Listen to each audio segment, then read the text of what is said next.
So if you're persuaded that happiness is important, the kind of billion-dollar, I used to call this the million-dollar question, but with inflation, it's become the billion-dollar question. Is it possible to become happier? And if it's possible to become happier, is it possible to sustain it? Up to now, there's been quite a bit of pessimism in the scientific world about whether you can even become happier, whether it's even possible to become happier. So I'm going to start off by being a sort of devil's advocate and talk about, well, what are some reasons that maybe we should believe that it's not possible for us to sort of sustain a higher level of happiness? So 3 reasons to be pessimistic. And the first is that there's now growing literature that we're all born with what's called a set point for happiness, that part of happiness is genetically determined. And this is work that comes from the field of behavior genetics, and it shows that identical twins are much, much more similar in their happiness levels than our fraternal twins. So this suggests that happiness is heritable. It's passed down through our families. And so a large portion, about 50% of happiness, is genetically determined. And so that leads some researchers to conclude that maybe it's futile or kind of not very worthwhile to try to change our happiness levels because it's partly genetic. And we'll get back to that.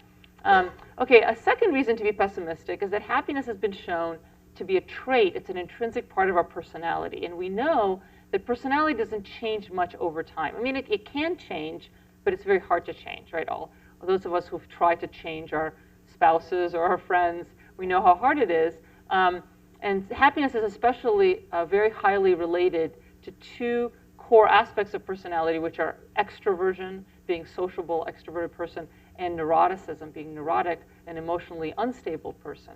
And so if happiness is part of our personality, then how can we really change it?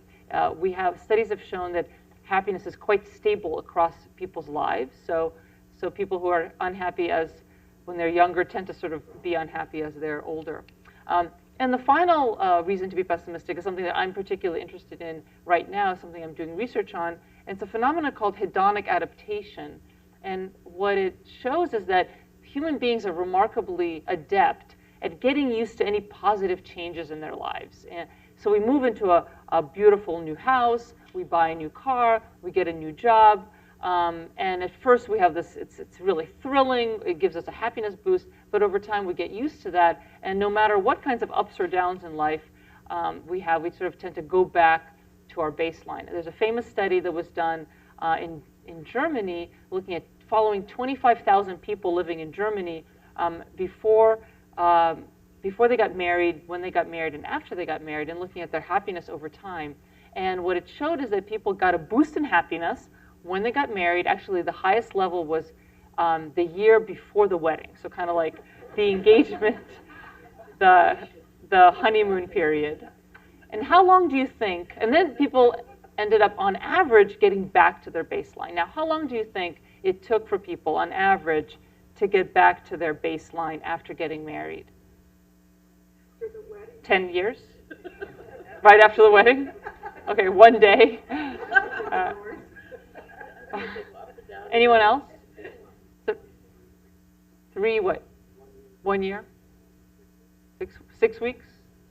I think the answers are telling me a lot more about you guys than 2 years.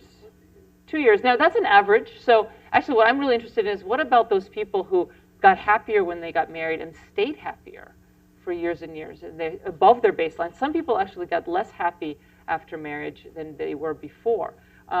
So anyway, so hedonic adaptation is this phenomena that we get used to really quickly to changes in our lives. And so if that's the case, then no matter what positive, thrilling, wonderful events happen to us, we won't be happier because we're just going to we'll get used to it, and then we'll just want more. We get back down to our baseline.